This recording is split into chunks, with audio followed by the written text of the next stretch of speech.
हो गया शुरू। ठीक है, तो आगे बढ़ने से पहले कल का जो इससे पहले जो चैप्टर चल रहा था वो चैप्टर कौन सा था? म्यूचुअल इंडक्शन वाला चैप्टर। ठीक है, प्रेरण वाला चैप्टर, वैद्युत चुंबकीय प्रेरण वाला चैप्टर वो समाप्त हो चुका है। ठीक है, आज आपका नया चैप्टर शुरू कर रहा हूँ और ये चैप्टर है भाई चैप्टर 10।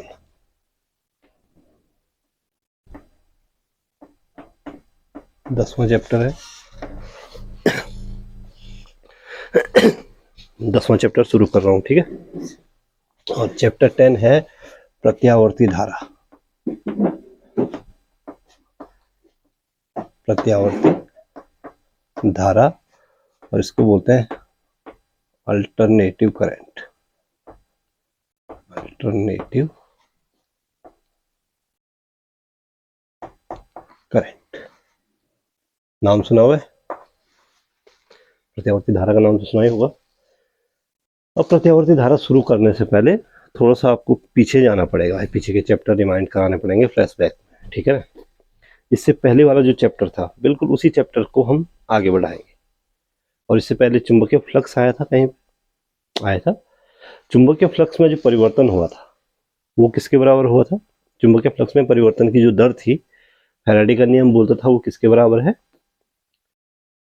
प्रेरित विद्युत वाहक बल के बराबर है बोलता था। उसी को हम आगे बढ़ाएंगे। ठीक है ना, होता क्या है कि अगर हम किसी कुंडली को जो है, अगर सपोज के लिए चुंबकीय बल रेखाएं हैं,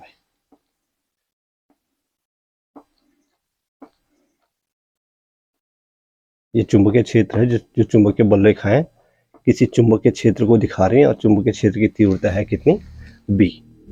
ठीक है, अब हमने क्या किया कि कोई कुंडली रखी हुआ है इस चुंबकीय क्षेत्र में, किसी भी अक्ष पर हम एक कुंडली रखते हैं।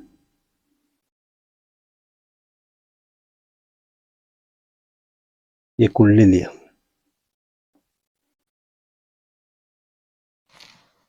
ठीक है। अभी हम ये मान के चल रहे हैं कि जो ये कुंडली है वो कुंडली के तल पर जो लंब खींचा गया है भाई वो चुंबकीय क्षेत्र की दिशा में है। ध्यान रहे, कुंडली के तल पर, कुंडली के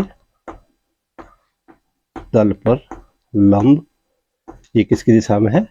चुंबकीय क्षेत्र बी के अनुदिश है, बी की दिशा में। फिलहाल हम ये मान के चल रहे हैं। तो इससे, इस कुंडली से कुछ ना कुछ चुंबकीय बल रेखाएं गुजरेंगी और चुंबकीय बल रेखाएं गुजरेगी, यानी इससे एक चुंबकीय फ्लक्स क्या हो जाएगा? चुंबकीय फ्लक्स बद्ध हो जाएगा भाई। चुंबकीय फ्लक्स का मतलब है इस कुंडली से कुछ चुंबकीय बल रेखाएं गुजरेंगी। ठीक है ना, अब देखो, अब हम क्या करते हैं, इस कुंडली को सपोज के लिए हम इस डायरेक्शन में भाई दाएं ओर घुमा रहे हैं भाई, ऐसे घुमा रहे हैं दक्षिणावर्त। किस डायरेक्शन में घुमा रहे हैं? जिस समय कुंडली के तल पर खींचा गया लंब चुंबकीय क्षेत्र से 90 डिग्री के कोण बनाते हैं, सारी की सारी बल रेखाएं, अधिकतम बल रेखाएं चुंबकीय क्षेत्र से सॉरी इस कुंडली से क्या होंगी? गुजरेंगी। ध्यान से देखो, इसको मैं कई बार बता चुका हूँ। ये चुंबकीय बल रेखाएं सपोज के लिए मेरी उंगलियां हैं, ठीक है ना, और ये लंबवत है, इसके लंब, इसके तल पर खींचा गया लंब चुंबकीय बल रेखाओं से कितना चुंबकीय बल रेखाओं की दिशा में है, यानी ये कुंडली जो है चुंबकीय बल रेखाओं की क्या है? लंबवत है। ठीक है, तो इससे अधिकतम चुंबकीय बल रेखाएं गुजरेंगी और एक चुंबकीय फ्लक्स इससे क्या हो जाएगा? बद्ध हो जाएगा। ठीक, तो अब किसी क्षण देखो, थोड़ा सा और आगे बढ़ाते हैं।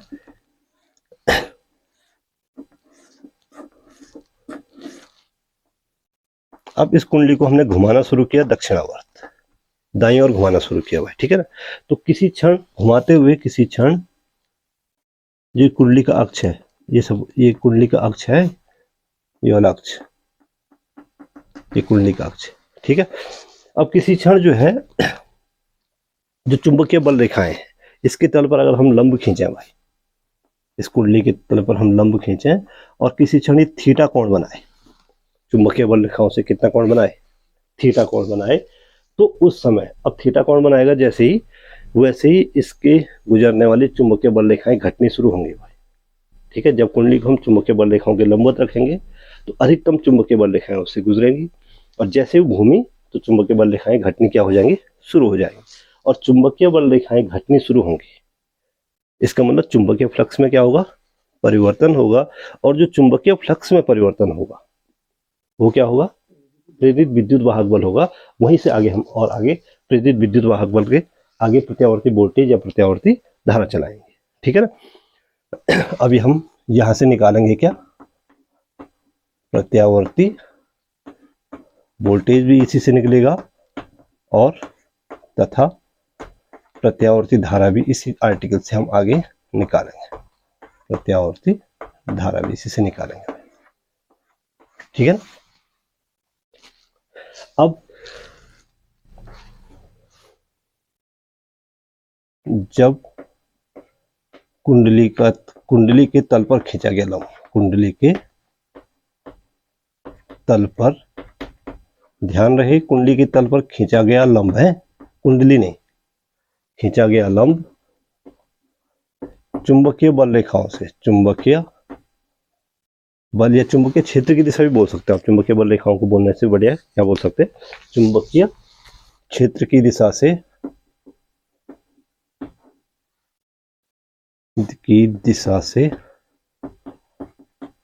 थीटा कोण बनाए। देखो जब लंबवत है तो यहाँ पे फाई बराबर, यहाँ पे चुंबकीय फ्लक्स फाई बराबर क्या हो जाएगा, बी इंटू ए।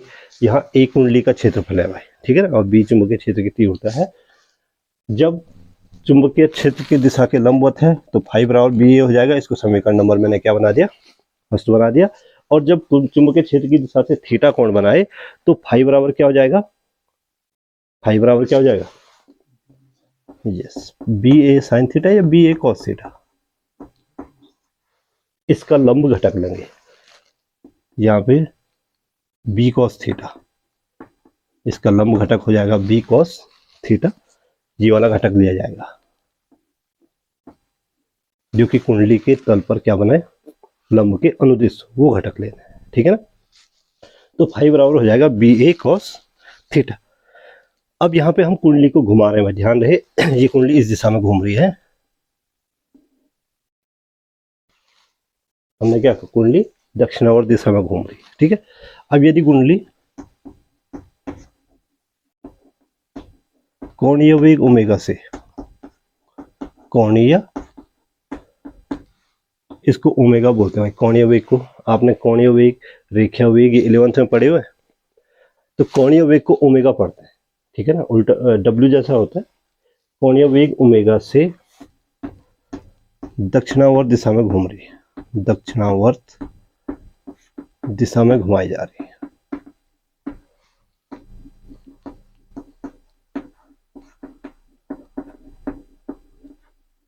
तथा कोणीय विस्थापन, कोणीय विस्थापन, कोणीय वेग जिस प्रकार से रेखीय वेग और रेखीय विस्थापन होगा तो कोणीय वेग कौन सा विस्थापन प्राप्त करेगा, कोणीय विस्थापन, तथा कोणीय विस्थापन थीटा प्राप्त करने में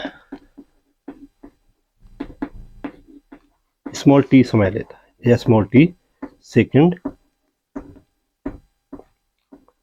तो आपको ध्यान रखना है, ये 11th में पढ़ाया जाता है, कोणीय वेग बराबर, कोणीय वेग बराबर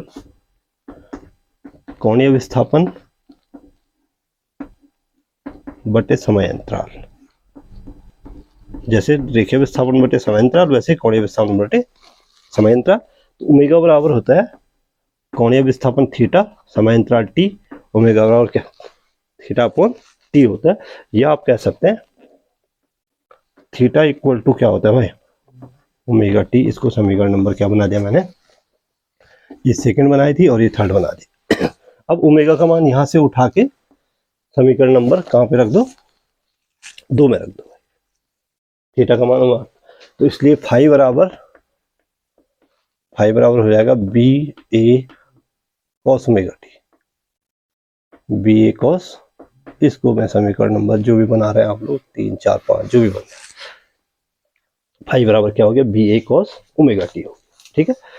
अब जब ये कुंडली घूम रही है तो कुंडली में हमें निकालना क्या है, ध्यान रहे, हमें निकालना है प्रत्यावर्ती वोल्टेज या प्रत्यावर्ती धारा। ध्यान से देखो, तो हम अपना टारगेट पे फोकस रखेंगे। प्रत्यावर्ती वोल्टेज जो है, जो प्रेरित विद्युत वाहक बल होगा भाई, वो उत्पन्न करेगा। यहाँ हमें क्या निकाल, इसका मतलब है हम प्रेरित विद्युत वाहक बल निकालेंगे। अब प्रेरित विद्युत वाहक बल कैसे होता है, प्रेरित विद्युत वाहक बल फैराडे के नियम से निकालेंगे। फैराडे का नियम बोलता है प्रेरित विद्युत वाहक में परिवर्तन की, चुंबकीय फ्लक्स में परिवर्तन की ऋणात्मक दर के बराबर होता है ना प्रेरित विद्युत वाहक बल। तो हम यहाँ पे इसके फ्लक्स परिवर्तन की दर निकालेंगे, चुंबकीय फ्लक्स में परिवर्तन की दर। इसलिए चुंबकीय फ्लक्स में परिवर्तन की दर, परिवर्तन की, तो इसको लिखते हैं डी, इसको टी के सापेक्ष अवकलन कर देना है भाई। डी फाइव बटे डी टी बराबर हो जाएगा डी बटे D T of B A cos omega T. ठीक है, अब देखो डी फाइव बटे डी टी, डी फाइव बटे D T will be equal to, देखो बी भी कॉन्स्टेंट, ए बी, टी के सापेक्ष बी भी कॉन्स्टेंट है, ए बी क्या है, सिर्फ रह गया D by D T of cos omega T. तुम्हारे मैथ्स है, साइंस है, वो बायो है, मैथ्स है, तो कॉस ओमेगा टी का क्या हो जाएगा, समाकलन अवकलन साइन ओमेगा टी, साथ में ओमेगा भी है, तो ओमेगा टी का भी एक बार अवकलन होगा तो डी ओमेगा आएगा। तो साइन ओमेगा टी नहीं होता, कॉस का क्या होता है, माइनस साइन ओमेगा टी। तो डी फाइव बटे डी टी बराबर हो जाएगा minus B A omega T का तो ओमेगा हो जाएगा, B A omega sine omega T हो जाएगा। डी फाइव बटे डी टी बराबर minus B A omega sine omega T. अब ध्यान दो, ये कुंडली के प्रत्येक फेरे में चुंबकीय फ्लक्स में परिवर्तन की दर है भाई। ठीक है, अब क्योंकि कुंडली, अगर कुंडली में n फेरे होते, यदि कुंडली में n फेरे हों, यदि कुंडली में कैपिटल n फेरे हों भाई, ये ध्यान दे, ये क्या है, डी फाइव बटे डी टी बराबर minus B A omega cos omega T, ये क्या है, कुंडली के प्रत्येक फेरे से बद्ध चुंबकीय फ्लक्स में परिवर्तन की दर है। ठीक है, अगर कुंडली में n फेरे हों तो आप जानते हैं फैराडे का द्वितीय नियम, प्रथम नियम, द्वितीय नियम तो लेंज का नियम, तो फैराडे के प्रथम नियम से कुंडली में प्रेरित विद्युत वाहक बल, कुंडली में प्रेरित विद्युत वाहक बल कितना होता है भाई, E बराबर माइनस एन डेल्टा फाइव बटे डेल्टा टी होता था। तो यहाँ पे डेल्टा फाइव बटे डेल्टा टी परिवर्तन की दर होती थी फ्लक्स में, चुंबकीय फ्लक्स में परिवर्तन की दर।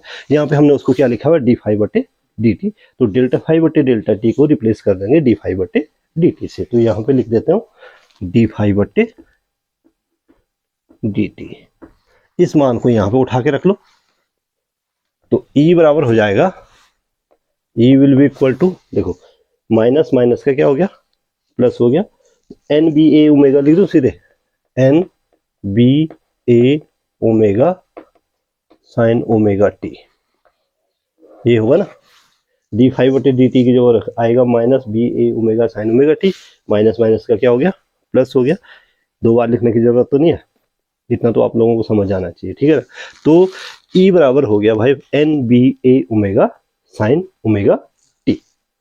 तो ये प्रेरित विद्युत वाहक बल है भाई। ठीक, अब ये प्रेरित विद्युत वाहक बल का मान आप जानते हैं कि जैसे जैसे कुंडली घूमेगी इसका मान भी क्या होता जाएगा, बदलता जाएगा। जैसे जैसे साइन ओमेगा टी का मान बदलता जाएगा वैसे इस E का मान भी क्या होता जाएगा, बदलता जाएगा। और साइन ओमेगा टी का आप लोग जानते हैं, साइन ओमेगा टी का अधिकतम मान कितना होता है,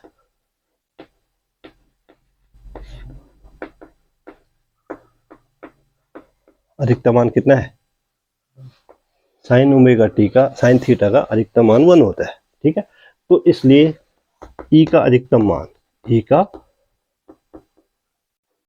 का मतलब क्या है, विप्रेरित विद्युत वाहक बल, E का अधिकतम मान E0 बराबर हो जाएगा N B A omega sine omega T का मान यहाँ पे हो जाएगा 1।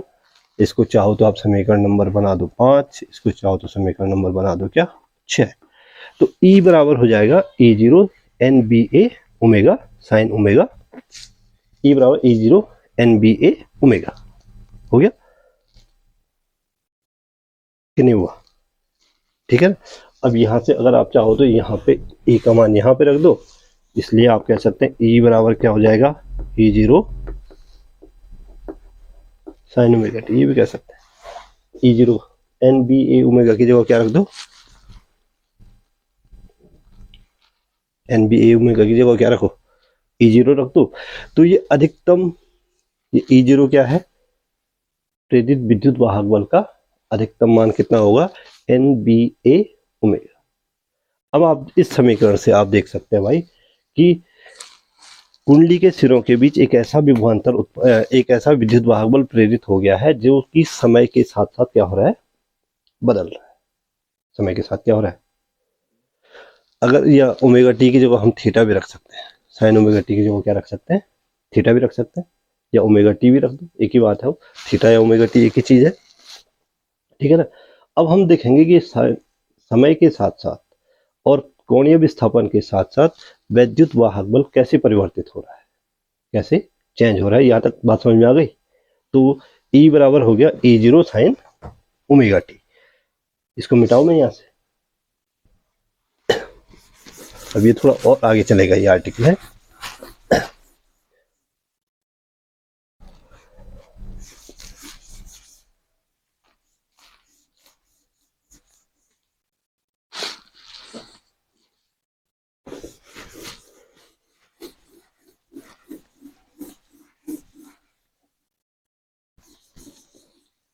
अब समय के साथ साथ कैसे परिवर्तित होता है, समय के साथ, समय के सापेक्ष या समय के साथ साथ प्रेरित विद्युत वाहक बल में, प्रेरित विद्युत वाहक बल में परिवर्तन। अब समय के सापेक्ष प्रेरित विद्युत वाहक बल कैसे परिवर्तित होता है ये ध्यान दो। ठीक है ना। सबसे पहले सपोज के लिए चुंबकीय बल रेखाएं हैं भाई, ये चुंबकीय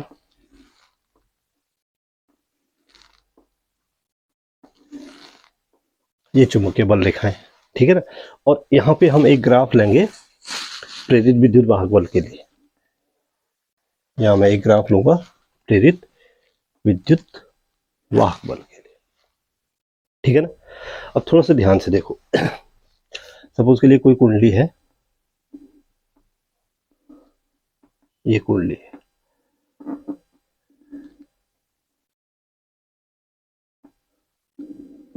ये कुंडली है, ठीक है ना।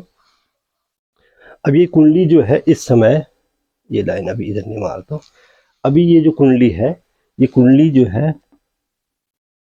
कुंडली के तल पर जो लंब है भाई, कुंडली के तल, ध्यान रहे, कुंडली के तल पर खींचा गया लंब अभी चुंबकीय क्षेत्र की दिशा के क्या है, अनुदिश है, यानी कि कुंडली चुंबकीय क्षेत्र के क्या है, लंबवत है। बात समझ में आ रही? तो यहां पे थीटा का मान कितना हो जाएगा, थीटा बराबर अभी कितना है 0 डिग्री है। ठीक है ना।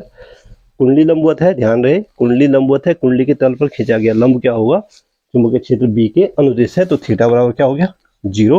और थीटा बराबर 0 है तो आप जानते हैं ई बराबर क्या होता है भाई, E0 साइन ओमेगा टी। तो थीटा बराबर 0, थीटा बराबर, तो ई बराबर भी क्या हो जाएगा 0, क्योंकि साइन साइन 0 बराबर,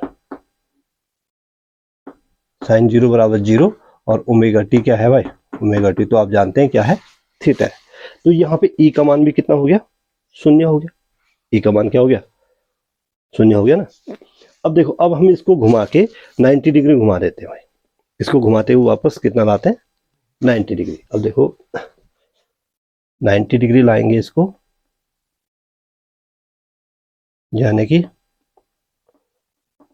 कुंडली का तल ऐसे ही बना देते हैं,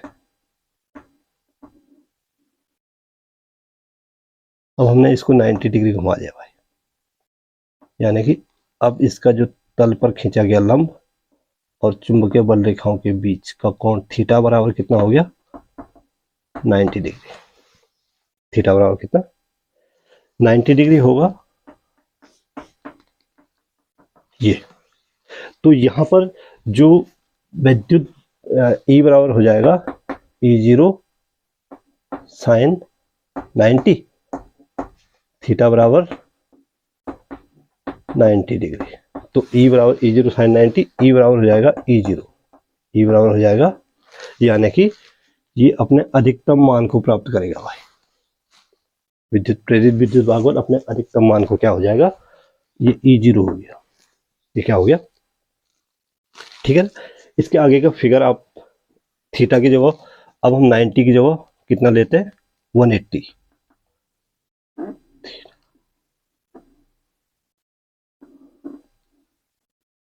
अभी घूमते घूमते कितना पहुंच गया,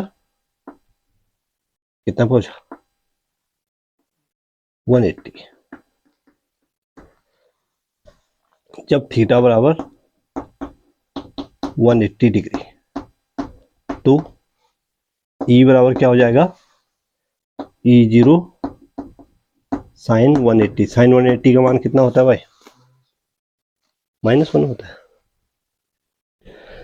साइन 180 का मान होता है, देखो साइन 180 अगर मालूम नहीं है तो देखो साइन 180 को लिखेंगे साइन 90 प्लस 90, और sine 90 plus theta cos theta होता है, तो कॉस 90 हो गया, कॉस 90 का मान कितना होता है, 0। तो 180 बराबर हो गया 0, तो E बराबर 0, E बराबर, ये वापस घूम के पहले जो है अधिकतम मान को प्राप्त हुआ और फिर क्या हो गया, 0 हुआ, ठीक है। और ऐसे ही आगे बढ़ेगा, ध्यान दो। अब इसके आगे के चित्र समझ जाओगे या पूरा फिगर बनाओ। अब देखो जब पुनः 4 स्टेप में आएगा है, जब थीटा बराबर, अब इसको ये 180 के बाद कितना होगा, 270, 90 डिग्री और घुमा दो। जब थीटा बराबर 270 डिग्री तो E बराबर E0 साइन 270, साइन 270 का मान कितना होता है, साइन 270 को हम लिखते हैं sine 90 plus 90, sorry sine 180 plus 90, sine 180 plus theta बराबर माइनस साइन थीटा होता है, ध्यान रहे। और माइनस साइन 90 यानी कि -1, तो ये हो गया -1, तो E बराबर हो जाएगा माइनस E0, लिखने की जरूरत तो नहीं है।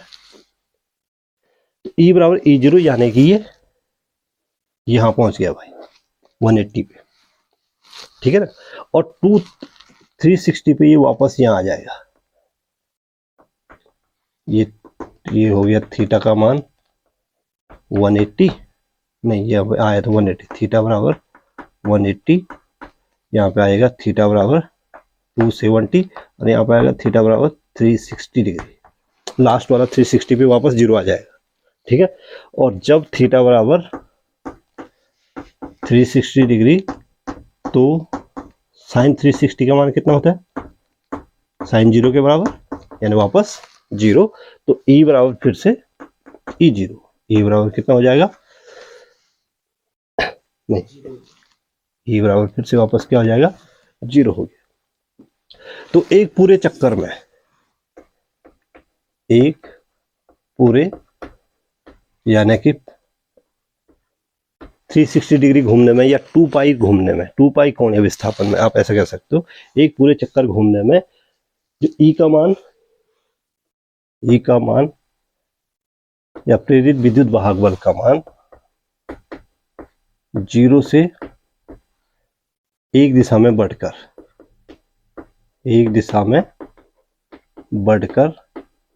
कितना होता है, E0 होता है, ठीक है। पुनः घटकर 0 तथा फिर दूसरी दिशा में अधिकतम यानी कि, तथा पुनः घटकर वापस 0 से शुरू हुआ 0 पे समाप्त, पुनः घटकर क्या हो जाता है, 0 हो जाता है, फिर से घटकर वापस क्या हो जाएगा, शून्य हो गया भाई, ठीक है ना। इसके आगे तुमने ऐसे दो और बनाना है, दो आकृतियां, ठीक, बना लोगे एक बार 180 के लिए, एक बार, ठीक। और मेन तो यही है, ये जो प्रत्यावर्ती, ये इसको बोलते हैं प्रेरित विद्युत वाहक बल। ये किसका आलेख है? प्रेरित विद्युत वाहक। ये जो ग्राफ है वो प्रेरित विद्युत वाहक बल को दिखा रहा है, ठीक है ना। तो प्रेरित विद्युत वाहक बल का मान एक पूरे चक्कर में 360 डिग्री घूमने में पहले जीरो से एक दिशा में अधिकतम, फिर घटकर जीरो, फिर दूसरी दिशा में अधिकतम, और फिर घटकर वापस क्या होता है? जीरो होता है। और इस प्रक्रिया को बार बार दोहराया जाता है भाई। जितने चक्कर कुंडली मारेगी उतने चक्कर ये प्रक्रिया क्या हो जाएगी? दोहराई जाएगी। तो इस कुंडली के घूमने के दौरान यही प्रक्रिया बार बार दोहराई जाती है, बार बार दोहराई जाती है या पुनरावृत्ति होती है। इसी प्रक्रिया की बार बार पुनरावृत्ति होती है भाई। अब होता क्या है, ई का मान बदल रहा है। इसका मतलब ई का मान कुंडली के घूमने के साथ साथ ई का मान क्या हो रहा है? प्रेरित विद्युत वाहक बल का मान बदल रहा है। अब प्रेरित विद्युत वाहक बल का मान बदल रहा है, और अगर कुंडली के सिरों के बीच में कोई परिपथ जोड़ दें तो क्या होगा? उस परिपथ के सिरों के बीच एक विभवांतर स्थापित हो जाता है, या वोल्टेज स्थापित हो जाता है, और उस वोल्टेज को हम बोलते हैं प्रत्यावर्ती वोल्टेज। उस वोल्टेज को क्या बोलेंगे? तो यहाँ पे ये नोट करने वाली चीज है, आप चाहो तो नोट कर लो कि यदि कुंडली के, आप अगर चाहो तो नोट कर लो कि यदि कुंडली के सिरों के बीच कोई परिपथ जोड़ दिया जाए, या कोई परिपथ जुड़ा हुआ है, जो भी लिखना है, यदि कुंडली के सिरों के बीच कोई परिपथ जुड़ा है या जोड़ दिया जाए, तो उस परिपथ के सिरों के बीच एक वोल्टेज स्थापित हो जाता है।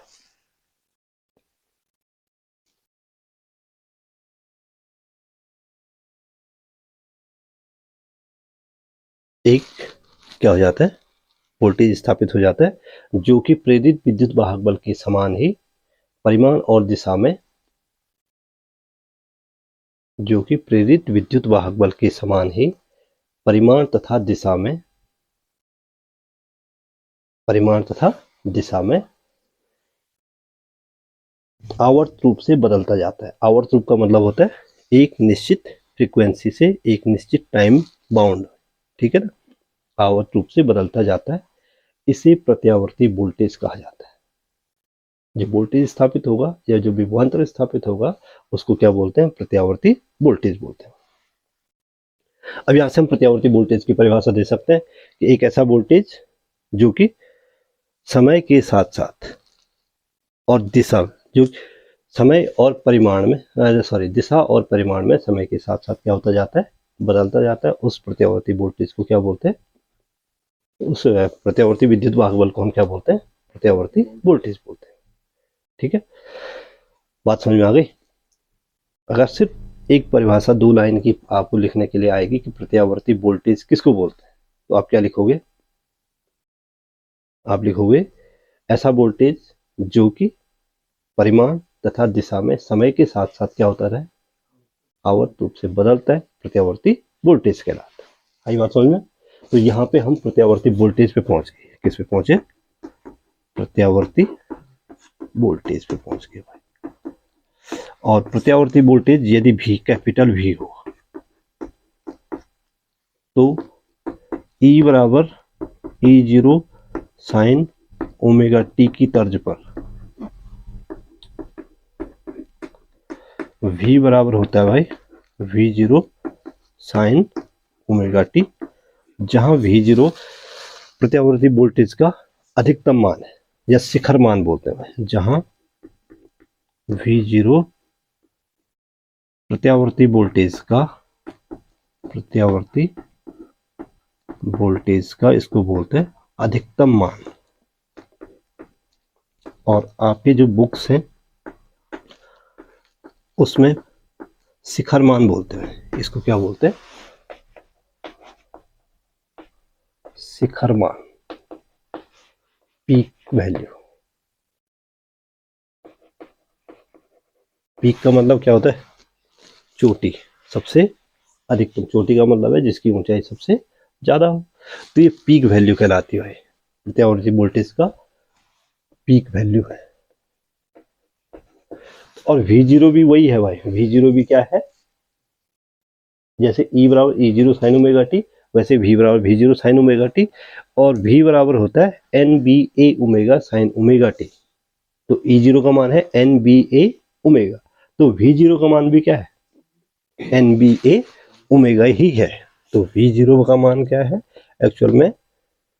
NBA ओमेगा ही है V0 का मान। आई बात समझ में?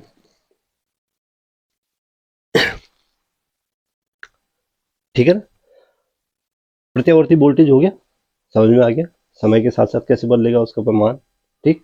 अब अगर परिपथ में धारा बहेगी, अगर किसी परिपथ के सिरों के बीच विभवांतर स्थापित हो जाए या वोल्टेज स्थापित हो जाए, तो उस परिपथ में एक धारा प्रवाहित होने लगेगी। उस धारा को हम बोलते हैं प्रत्यावर्ती धारा। आप चाहो तो फिर से आगे नोट कर सकते हैं। इस प्रत्यावर्ती वोल्टेज के कारण, इस प्रत्यावर्ती वोल्टेज के कारण परिपथ में एक धारा प्रवाहित होने लगती है। हाँ, परिपथ में लिखो सिरों के मध्य क्या होता है। परिपथ में एक धारा प्रवाहित होने लगती है जिसका मान तथा परिमाण, जिसका परिमाण तथा दिशा, जिसका परिमाण तथा दिशा भी, परिमाण तथा दिशा भी ठीक प्रत्यावर्ती वोल्टेज के समान आवर्त रूप से बदलता है। परिमाण और दिशा, जैसे वोल्टेज बदलेगा वैसी धारा भी बदलेगी।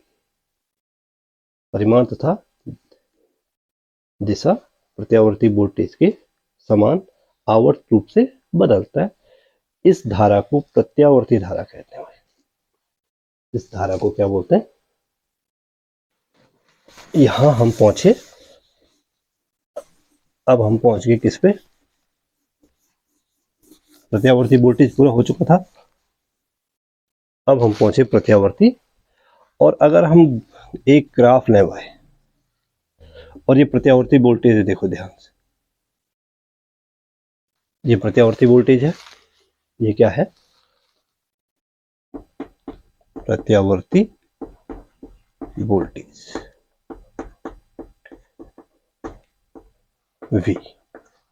V बराबर V0 साइन ओमेगा टी है। तो जैसे प्रत्यावर्ती वोल्टेज बदलेगा ठीक उसी के अनुरूप धारा भी बदलेगी। ध्यान से देखो, तो धारा कैसे जाएगी? धारा के लिए मैं ये ग्राफ बना रहा हूं। जब वोल्टेज अधिकतम तो धारा अधिकतम, जब वोल्टेज जीरो तो धारा भी जीरो। ये लाल रंग में जो दिखाया गया है वो क्या है? प्रत्यावर्ती धारा है भाई। और ठीक इसी की तर्ज पे इसका फॉर्मूला भी दिया जाता है। तो V बराबर V0 साइन ओमेगा टी, तो प्रत्यावर्ती धारा के लिए जो फॉर्मूला आएगा वो I बराबर होगा I0 sign omega T. V बराबर V0 साइन ओमेगा टी, तो I बराबर I0 साइन ओमेगा टी।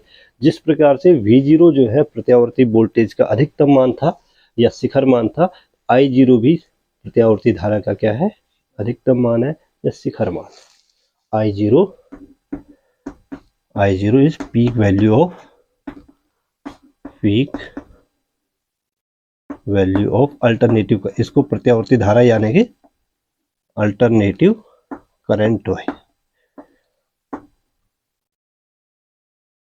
ये अल्टरनेटिव करंट की पीक वैल्यू है।